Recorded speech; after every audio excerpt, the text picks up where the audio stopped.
लोकसभा चुनाव से ठीक पहले ही राहुल गांधी की भारत जोड़ो न्याय यात्रा पर निकल चुके हैं और यात्रा का मकसद कांग्रेस को एक बार फिर से ऊर्जा से भरना है। लेकिन सवाल है कि इससे पहले भी राहुल गांधी ने एक यात्रा की थी जो सक्सेस रही, हालांकि क्षणिक मात्र रही। न्याय यात्रा 14 जनवरी से मणिपुर की थोबल से शुरू होकर महाराष्ट्र के मुंबई में मार्च महीने की 20 और 21 तारीख को समाप्त होनी है। इस दौरान यह देश के विभिन्न 15 राज्यों से होकर गुजरेगी। भारत जोड़ो न्याय यात्रा पहले मणिपुर की राजधानी इम्फाल से शुरू होनी थी, लेकिन राज्य सरकार से अनुमति न मिलने के बाद अब यह थोबल से शुरू हो रही है। कांग्रेस पार्टी की भारत जोड़ो न्याय यात्रा पर राजस्थान के पूर्व मुख्यमंत्री रहे अशोक गहलोत ने कहा कि यह एक ऐतिहासिक यात्रा है और मणिपुर से एक संदेश जाएगा कि जिस मणिपुर में हिंसा हो रही है वहां राहुल गांधी शांति, प्रेम और भाईचारे का संदेश लेकर आए हैं। न्याय यात्रा लोगों को न्याय दिलाने के लिए है।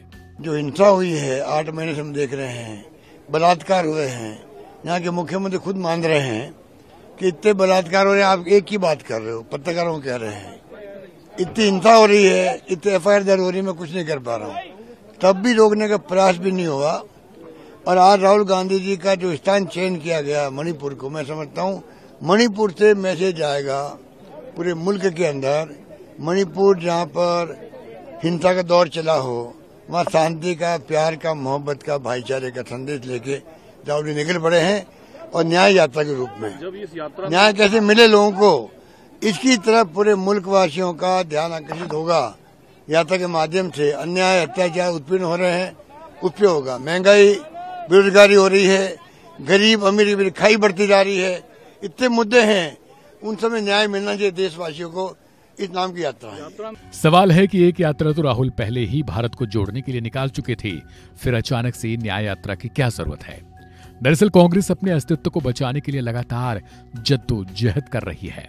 एक दौर था जब कांग्रेस का आज के बीजेपी की तरह ही एक छत्र राज हुआ करता था, लेकिन आज का दौर वो है जब कांग्रेस 3 से 4 राज्यों में मात्र सिमट कर रह गई है।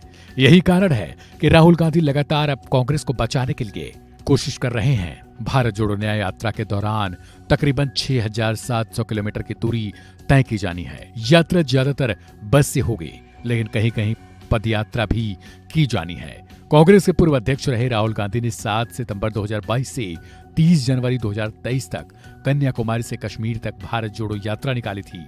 उनकी 136 दिन की इस पद यात्रा में 12 राज्यों और 2 केंद्र शासित प्रदेशों के 75 जिलों और 76 लोकसभा क्षेत्रों से गुजरते हुए 4081 किलोमीटर की दूरी तय की गई थी।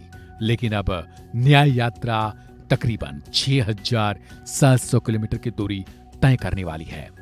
लिहाजा देखना होगा कि राहुल गांधी की भारत जोड़ो यात्रा वर्सेस न्याय यात्रा में कितना अंतर होता है और क्या वास्तव में कांग्रेस एक बार फिर से इसके सहारे कुछ हासिल करती नजर आएगी। फिलहाल अपनी राय कमेंट करें और सब्सक्राइब करें वन इंडिया हिंदी को।